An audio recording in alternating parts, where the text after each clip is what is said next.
Let's just quickly look at this passage on contentment. Most famous passage in the Bible on contentment. Paul says this in Philippians 4 and verse 11, not that I speak in respect of want. I want you to notice these words. He says, for I have learned. Just notice that phrase.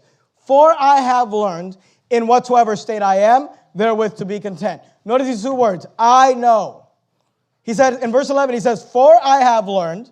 Then in verse 12, he says, I know both how to be abased and I know how to abound everywhere and in all things. Notice these words, I am instructed. You see that?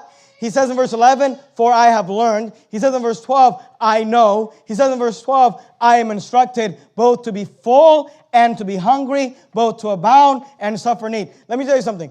The secret to contentment, here's what people think. They think, when I get everything I want, I'll be content. When I get all my ducks in a row, when I finally live in the house I want to live in, I finally drive the vehicle I want to drive in, finally get the promotion that I want or the raise that I want. Once I get everything I want, then I'll be content. The problem with that is that you'll never get everything you want.